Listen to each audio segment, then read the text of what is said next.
ते वोच्छामि समय पाहुड मिळमो सुद केवली भणिदम् नमः समय साराय स्वानुभूत्या च कासते चित्स्वभावाय भावाय सर्वभावान्तरच्छिदे देहादिक से भिन्न जो पर्यायों से पार ज्ञान स्वभावी आत्मा दे आनंद अपार। आचार्य कुंद कुंद देवकृत ग्रंथाधिराज समय सार की चर्चा चल रही है। ग्रंथकार के परिचय के बाद मंगलाचरण की श्रृंखला में कल जयचंदी छाबड़ा कृत हिंदी भाषा टीका जो है उसके मंगलाचरण का हमने प्रारंभ किया था। 6 छंदों में बंधा हुआ यह सुंदर मंगलाचरण, जिनमें से 4 छंदों की चर्चा कल हो गई है।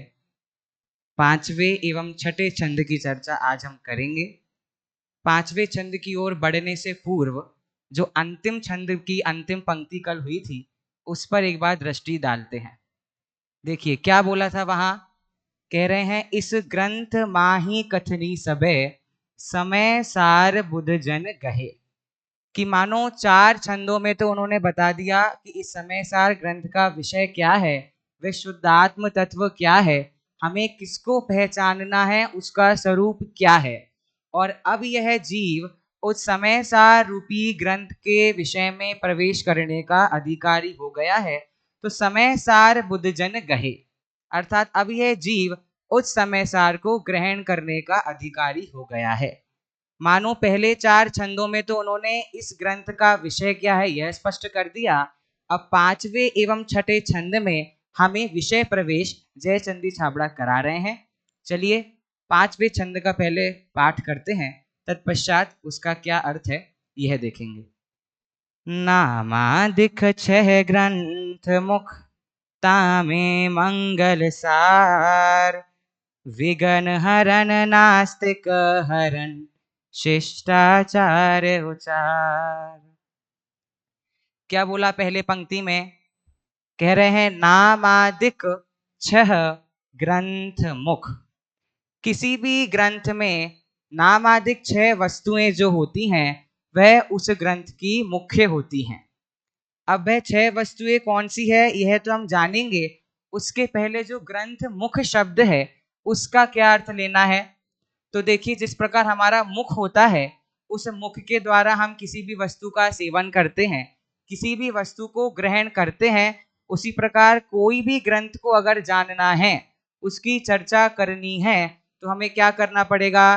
पहले नामादिक 6 वस्तुओं को जानना आवश्यक है। उसके बाद दूसरा अर्थ क्या ले सकते हैं, तो नामादिक 6 ग्रंथ मुख। मुख से क्या अर्थ आ रहा है, मुख्य, कि किसी भी ग्रंथ को ये नाम आदि 6 वस्तुओं के माध्यम से ही जानना है। प्रत्येक ग्रंथ में ये 6 वस्तुएं उसकी मुख्य होती हैं। अब आ जाते हैं नामादिक 6 वस्तु कौन सी है। तो कह रहे हैं पहली है मंगल। मंगल अर्थात क्या, तो अभी मात्र मंगलाचरण, ग्रंथ का मंगलाचरण अर्थात मंगल, अभी इतना ही पकड़ेंगे, और विशेष क्या है वह इसके बाद वाली पंक्ति में आएगा। मंगल अर्थात क्या लिया अभी, मंगलाचरण। उसके बाद क्या है दूसरा, निमित्त। अब निमित्त किसे ले रहे हैं, तो कह रहे हैं जगत के जो भव्य जीव हैं वे निमित्त हैं। भव्य जीव निमित्त क्यों है, कैसे हैं भैया, तो जहां पूरे संसार में 4 गतियों में मात्र दुख ही दुख है, विषय कषायों में जीव लगा हुआ है, पाप आदि कार्य दिन से रात तक मात्र वही कर रहा है, किंतु जो जीव उन सब को छोड़कर इस ग्रंथ तक आ गया है, इस शुद्धात्म तत्व की चर्चा करने का उसको निमित्त बन गया है, ऐसा जीव नियम से क्या है, भव्य है। तो वह भव्य जीव क्या बना, निमित्त। मंगल हो गया, निमित्त हो गया। तीसरा बोला है हेतु। अब ये बड़ा मजेदार है। हेतु अर्थात क्या, हेतु का अर्थ हमें लेना है फल। फल की चर्चा हम थोड़ा तिलोई परिणति के ऊपर चलते हैं। तिलोई परिणति में आचार्य देव समझा रहे हैं किसी भी चीज के 2 फल होते हैं। अब आपके मन में एक चार्ट बनना चाहिए। फल के दो प्रकार, एक तरफ लेंगे हम प्रत्यक्ष फल, एक तरफ लेंगे हम परोक्ष फल। पहले प्रत्यक्ष फल की चर्चा करते हैं। दो प्रकार के प्रत्यक्ष फल हैं, एक है साक्षात प्रत्यक्ष फल, एक है परंपरा प्रत्यक्ष फल। साक्षात फल क्या होता है? तो बहुत सुंदर बोला, आत्म दर्शन का नाम ही साक्षात फल है। क्या होता है आत्मदर्शन, अथवा आत्मदर्शन हमें कैसे प्राप्त होगा? तो भैया जिस ग्रंथ में परम शुद्ध निश्चय का विषय आत्म तत्व दर्शाया है, और वह आत्मा कौन है? मैं हूं कि आप हो? तो मात्र मेरी चर्चा, भाई मैं वो आत्मा हूं, इस बात को झकोरा गया है और उस आत्मा को मेरी दृष्टि का विषय बनाया गया है, तो वह आत्मदर्शन क्या हो गया? साक्षात फल। दूसरा क्या बोला? तो दूसरा बोला था परंपरा फल। परंपरा फल में क्या बोला? तो बोला जो जीव इस ग्रंथ को पढ़कर इस ग्रंथ के अधिकारी हो गए हैं, अब वे जीव अन्य जीवों को आत्मा का दर्शन करा सकते हैं। तुरंत प्रश्न आता है, क्या कोई अन्य जीव हमें हमारी आत्मा का दर्शन करा सकता है? तो जिस प्रकार माता भोजन तो बना देती है, थाली में भी उसको ला देती है, यहाँ तक और भी खिला देती है, किंतु चबाएगा कौन? तो चबाना तो हमें खुद को पड़ेगा ना। उसी प्रकार इस ग्रंथ को पढ़कर इस ग्रंथ के अधिकारी तो वो जीव हो गए हैं, तो अन्य जीवों को ये तो बता सकते कि भैया तो शुद्ध त्रिकाली आत्मा है, किंतु उस आत्मा का अनुभव कौन करेगा? उस आत्मा का दर्शन कौन करेगा? तो वह जीव स्वयं करेगा। तो वह है परंपरा फल। तो प्रत्यक्ष फल की चर्चा हो गई। अब यहाँ पर हमने एक और फल कौन सा लिया था? परोक्ष। तो परोक्ष फल में कुछ नहीं है, पहला है अभ्युदय। अभ्युदय अर्थात स्वर्ग आदि की प्राप्ति होती है। भैया स्वर्ग भी तो संसार में ही है, तो कह रहे हैं नरक आदि कुगतियों से तो बेहतर है, इसलिए समयसार आदि ग्रंथ के पढ़ने से, अध्ययन करने से अभ्युदय रूप शुभ गति की प्राप्ति होती है, अथवा दूसरा बोला मोक्ष की प्राप्ति होती है। और मोक्ष तो हमारा अंतिम उद्देश्य है ही, उसकी प्राप्ति तो हमें करना ही है। इस प्रकार से परोक्ष रूप से मोक्ष रूपी फल की प्राप्ति इस समयसार ग्रंथ के अध्ययन से अथवा किसी भी ग्रंथ के अध्ययन से होती है। मंगल हो गया, निमित्त हो गया, हेतु हो गया। चौथा क्या है? परिमाण। कितना बड़ा ग्रंथ है? तो कह रहे हैं 415 गाथाओं में बधा हुआ यह समयसार ग्रंथ है। सरल है परिमाण। पांचवा बोला नाम। क्या नाम है ग्रंथ का? समयसार यह ग्रंथ का नाम है, नाम उल्लेख कर दिया। और छठवा क्या है? तो कहते हैं कर्ता। कर्ता कौन है? तो श्री आचार्य कुंद कुंद देव इस समयसार ग्रंथ के रचनाकार हैं, कर्ता है। इस अपेक्षा से मंगल, निमित्त, हेतु, परिमाण, कर्ता और नाम, इन 6 चीजों की हमने चर्चा करी। और उन्हें क्या बोला गया? नामादिक छह ग्रंथ मुख। किसी भी ग्रंथ में ये 6 वस्तुएं मुख्य हैं। आगे क्या बोला? तामे मंगल सार, कि भाई इन 6 वस्तुओं में भी एकमात्र जो मंगल है वह सारभूत है। तो कैसे? तो एक बुद्धि तो हम ऐसे लगा सकते हैं कि भैया कर्ता में किसी अन्य की बात हो रही है, परिमाण में ग्रंथ कोई और हो गया। उसके बाद क्या बोला था? तो कह रहे हैं कि इस ग्रंथ का नाम जो है वो भी कुछ अन्य चीज है। मानो बाकी 5 कारणों में तो हम पर की ओर दृष्टि डाल रहे हैं, लेकिन जब मंगल की बात आती है तो सर्वोत्कृष्ट मल को गलाने वाली ऐसी शुद्ध आत्म तत्व की बात आती है कि नहीं? और वो कौन है? मैं ही तो हूं। तो इस प्रकार से वह मंगल क्या हो गया? सारभूत हो गया। एक कारण तो ये है। अब दूसरा कारण नीचे की पंक्ति में बता रहे हैं। क्या बोला? विघ्न हरण। इसकी अधिक चर्चा नहीं करेंगे, कल इसकी चर्चा हो गई थी। फिर भी सामान्य रूप से क्या कि भाई विघ्नों को हरना, कोई भी कार्य करना तो वो निर्विघ्न समाप्त हो जाए, ऐसे विघ्नों का हरण होता है। क्यों? मंगल के कारण। दूसरा क्या बोला? नास्तिक हरण। अब नास्तिक हरण में इतना अच्छा विवेचन है कि भैया जो भी ग्रंथकार है, जो भी टीकाकार है, जो भी वचनिकाकार है, जो भी भाषाकार है, जिसने भी इस ग्रंथ पर अपनी लेखनी चलाई है, कोई भी अपने मन से कुछ भी नहीं लिख रहा है, झूठा नहीं लिख रहा है। जो भी वस्तु का प्रतिपादन है वह सच्चा प्रतिपादन है, सर्वज्ञ देव द्वारा कहा गया प्रतिपादन है। तो वह कैसा हो गया? नास्तिकता को हरने वाला हो गया। इसलिए वो मंगल क्या है? सारभूत है। और तीसरा क्या बोला? शिष्टाचार उचार। शिष्टाचार का पालन। कैसे पालन? कि भैया हम किसी को नमस्कार करते कि नहीं मंगलाचरण में? तो देव शास्त्रु को नमस्कार किया, पंच परमेश्वरी को नमस्कार किया, तो यह क्या है? यह शिष्टाचार है। तो ये क्यों पालन हो रहा है? मंगल के कारण। तो इस प्रकार से नास्तिकता का परिहार बोल दिया, शिष्टाचार का पालन बोल दिया, और विघ्नों का हरण करने वाला ऐसा मंगल ही सारभूत है। मतलब इन्होंने एक प्रकार से ग्रंथ को पूरा समेट दिया, ग्रंथ में क्या क्या क्या क्या है। इससे हमारी दृष्टि कहाँ जा रही है?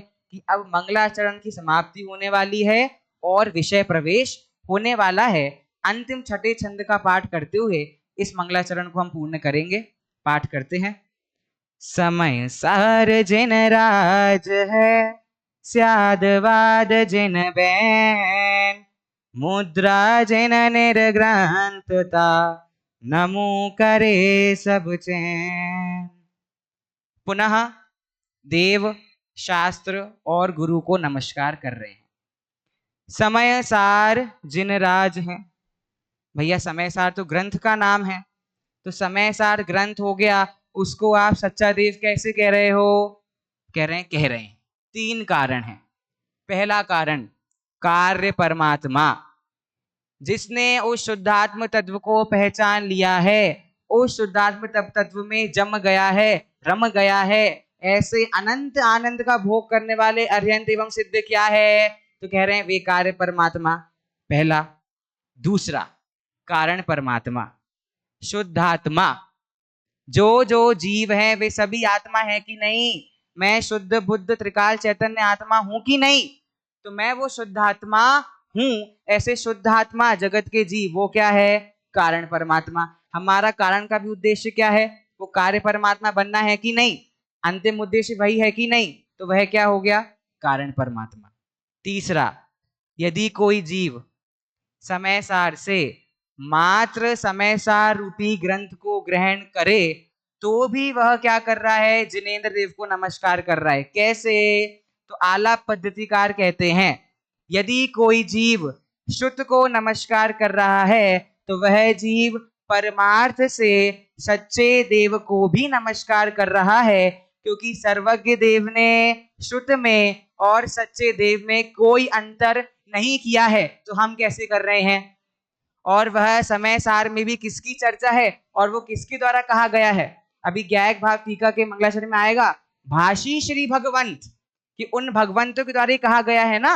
तो यह सच्चे देव का प्ररूपण करने वाला हुआ कि नहीं हुआ? तो नियम से हुआ। इस प्रकार समय सार जिनराज है से देवों को नमस्कार किया, सच्चे देव को नमस्कार किया। फिर क्या बोला? स्याद वाद जिन बैन, कि स्यादवाद रूपी, हम भजन में क्या गाते हैं? स्यादवाद तेरी निशानी। किसकी निशानी है स्यादवाद? तो कह रहे हैं वह जिनवाणी। नाटक समय सार में बनारसी दास जी कहते हैं, यदि यह जिनागम महल है तो इस महल के ऊपर स्यादवाद कलश है, और ऐसे कलश को कौन धारण करती है? तो कह रहे हैं वह जिनवाणी। उस जिनवाणी को नमस्कार किया। नीचे क्या बोला? मुद्रा जिन निर्ग्रंथता। पुनः दो अर्थ निकलेंगे। एक तो निर्ग्रंथता से क्या अर्थ है? कि भैया जो निर्ग्रंथ है, समस्त प्रकार की आडंबरों से परिग्रह से रहित है। एक तो वे सच्चे मुनि, और एक मुद्रा जिन, कि जिनकी मुद्रा जिनेंद्र भगवान की समान हो गई है। चलते फिरते सिद्धों को गुरु कहते ना हम, तो ये क्या है? ऐसे साधुओं को नमो करे सब चैन, मैं देव शास्त्र गुरु को नमस्कार करता हूं। एक प्रश्न खड़ा होता है कि जब पहले छंद में देव शास्त्र गुरु को नमस्कार कर दिया था, छठे छंद में पुनः क्यों उनको नमस्कार कर रहे हैं? तो तिलोई पन्नती को पुनः चलते हैं, वहां क्या बोलते हैं? कि कोई भी मंगल करने के पूर्व भी और मंगल करने के बाद भी जिनेंद्र देव का गुणानुवाद करना है। क्या जगत में हम कोई अच्छा काम करते हैं तो उसके पहले भगवान को याद नहीं करते, और वह काम सफल हो जाए तो पुनः भगवान को याद नहीं करते? उसी प्रकार देखो, पहले छंद में देश वचन में टीका लिख रहा हूं, ऐसा जब वे ऐलान कर रहे हैं तो उसके पहले देवशास्त्र गुरु को याद कर रहे हैं। और छठे छंद में जब देश वचन में टीका का मंगलाचरण पूर्ण हो गया तो पूर्ण होने के बाद पुनः देव शास्त्र गुरु को नमस्कार करते हुए इस मंगलाचरण की समाप्ति वे कर रहे हैं। अर्थात 6 छंदों के सुंदर मंगलाचरण में उन्होंने समय सार का क्या प्रतिपाद्य विषय वस्तु है, इसमें किसकी चर्चा आई है, उसका पूरा निरूपण कर दिया। चलिए अब हम चलते हैं ज्ञायक भाव प्रबोधनी टीका के मंगलाचरण की ओर। हिंदी टीका आदरणीय डॉक्टर हुकुमचंद जी भारिल, छोटे दादा कृत, ज्ञायक भाव प्रबोधनी, इस टीका का मंगलाचरण की चर्चा हम करते हैं। अभी तो मंगलाचरण का सिलसिला बस प्रारंभ हुआ है। अभी वचनिका का मंगलाचरण हुआ, अब हिंदी टीका का मंगलाचरण, इसके बाद कलश 1 आत्मख्याति का मंगलाचरण, उसके बाद 3 कलशों के बाद पुनः मूल ग्रंथ का मंगलाचरण। तो इस श्रृंखला में हम हिंदी टीका ज्ञायक भाव प्रबोधनी टीका के मंगलाचरण की ओर चलते हैं। पहले इस नाम के पीछे के रहस्य को जानते हैं। क्या नाम है टीका का? ज्ञायक भाव प्रबोधनी। क्या होता है ज्ञायक? कह रहे हैं जानने वाला, अथवा जो ज्ञान प्राप्त करता है। कौन जानता है, कौन ज्ञान प्राप्त करता है? तो वह जीव, वह आत्मा ही तो ज्ञायक है। उसके बाद भाव। अब भाव बहुत व्यापक शब्द है, इसके अब जितने अर्थ निकाल सको आ जाएंगे। अवस्था का नाम क्या है, स्थिति का नाम क्या है, विचार का नाम क्या है, तो यह सब। स्वरूप का नाम क्या है, भाव। तो उस ज्ञायक के स्वरूप को, उस ज्ञायक की अवस्था को प्रबोधन करने वाली टीका। प्रबोधनी के 2 अर्थ, या तो ज्ञान अथवा जगाना। जगाया तुमको कितनी बार, हुआ नहीं चिर निद्रा का अंत। तो यहाँ क्या बोल रहे हैं, इस ज्ञायक का जो वास्तविक स्वरूप है उस स्वरूप का ज्ञान कराने वाली टीका, अथवा उस ज्ञायक के वास्तविक भाव को जगाने वाली टीका, ऐसी ज्ञायक भाव प्रबोधनी टीका है। चलिए मंगलाचरण को प्रारंभ करते हैं। प्रथम 3 दोहों में पंच परमेष्टि एवं देव शास्त्र गुरु को नमस्कार किया गया है। 3 छंदों को एक साथ पढ़ते हैं, एक साथ ही इनका अर्थ देखेंगे। चलिए। समय सार को साध कर बने सिद्ध भगवान, अनंत चतुष्टय के धनी श्री अरिहंत महान। आचार्य पाठक मुनि प्रमत और अप्रमात, गुण में नित विचरण करे नमन करूं मैं नित्य। ज्ञायक भाव प्रकाशिनी भाषी श्री भगवंत, परम तत्व प्रतिपादिनी जिन वाणी जयवंत। पहली ही पंक्ति में सिद्ध बनने का उपाय बता रहे हैं। क्या बोल रहे हैं? समय सार को साध कर। अब समय सार का मूल अर्थ तो दूसरी तीसरी गाथा की टीका में आएगा। अभी समय सार से मात्र शुद्ध आत्मा को ग्रहण करना है। उस शुद्ध आत्मा को साध कर। साधक मतलब क्या होता है?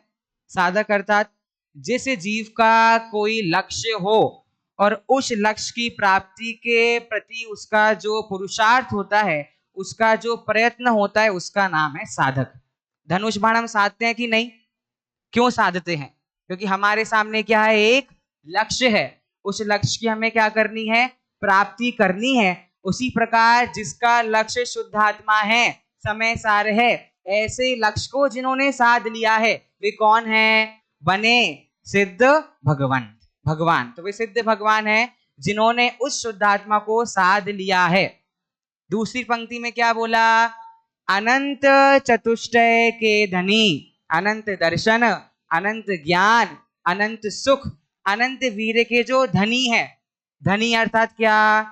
जे जीव के पास धन होता है वह व्यक्ति धनी। तो कल भी बात आई थी ना कि कितना धन है उनके पास? तो कह रहे हैं उन संसार में तो जिस धन के पीछे ये जीव लगा है वह नियम से दुख ही देने वाला है, किंतु जो ये अनंत चतुष्टय रूपी धन है, इस धन को भोगते हुए अनादि अनंत काल तक वे क्या कर रहे हैं, अब सुख को भोग रहे हैं। कौन? श्री अरिहंत महान। श्री से क्या अर्थ लेना है? कल भी इसकी चर्चा आ गई थी। अंतरंग बहिरंग लक्ष्मी, अंतरंग से अनंत चतुष्ट आ ही गया, और बहिरंग लक्ष्मी में समशरण आदि हम ले सकते हैं। ऐसे अंतरंग बहिरंग लक्ष्मी को जिन्होंने धारण किया है, ऐसे अरिहंत क्या है? महान है। जगत में महान कौन होता है?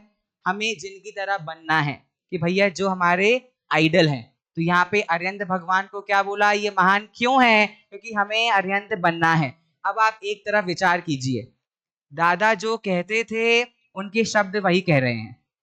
प्रवचन में भी कुछ दिनों पहले ही आया था कि हमें अरिहंत बनना है कि सिद्ध। तो हमारा अंतिम फाइनल डेस्टिनेशन तो क्या है? सिद्ध बनना ही है, किंतु उसके पहले अरिहंत अवस्था धारण करनी ही पड़ेगी।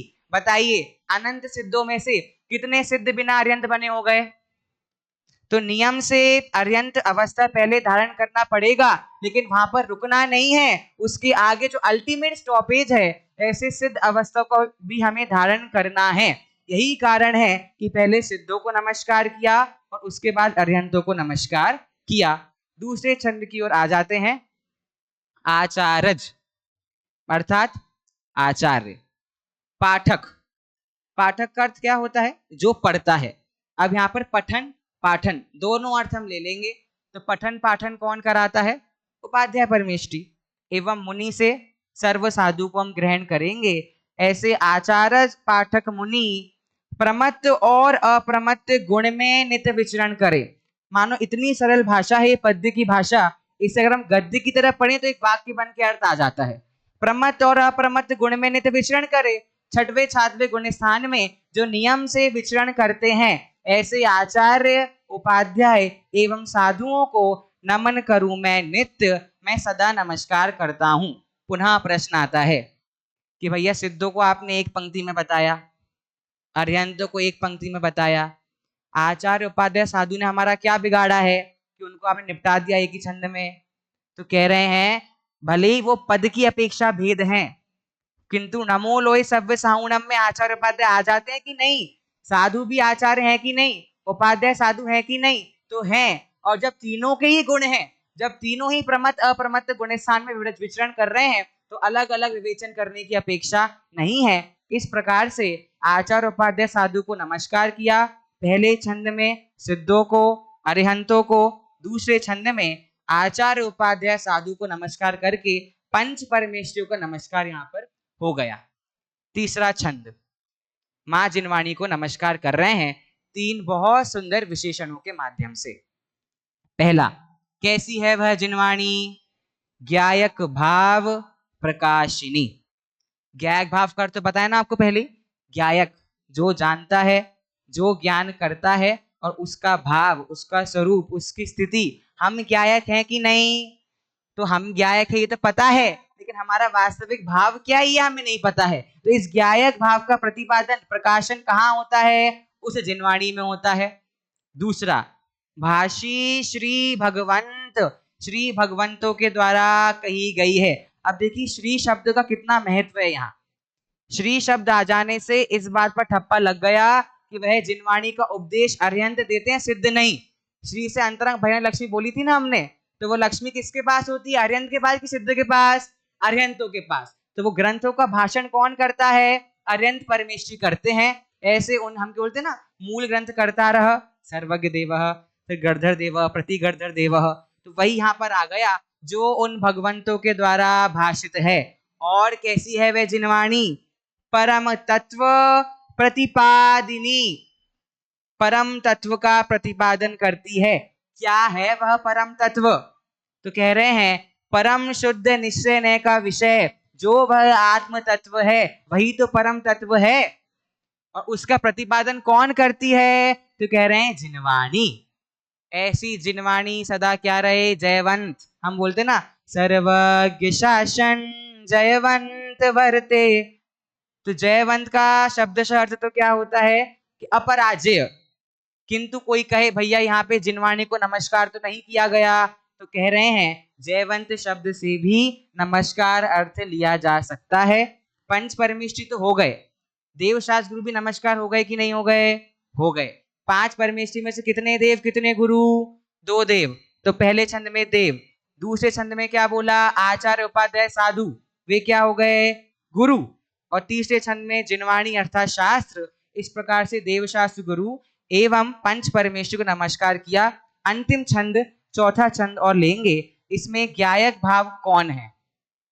अच्छा ठीक है, ये कल ही प्रारंभ करते हैं ज्ञायक भाव का जो विषय है, क्योंकि देखिए अभी तो ना नमस्कारात्मक मंगलाचरण कर दिया, अर्यंतों को, सिद्धों को, आचार्य को, उपाध्याय को नमस्कार कर दिया, एवं देव शास्त्र गुरु को भी नमस्कार कर दिया। अब यहाँ बोला ना ज्ञायक भाव प्रकाशनी, मतलब आगे का विषय की ओर इशारा कर रहे हैं कि जिस ज्ञायक भाव की चर्चा यहाँ पर की गई है वह ज्ञायक भाव क्या है, तो इसकी चर्चा चौथे छंद में आएगी। उसके विशेषण क्या है, पांचवें एवं छठे छंद के माध्यम से उस ज्ञायक भाव की पहचान हम करेंगे। अभी के लिए अपनी वाणी को यहीं पे विराम देते हैं।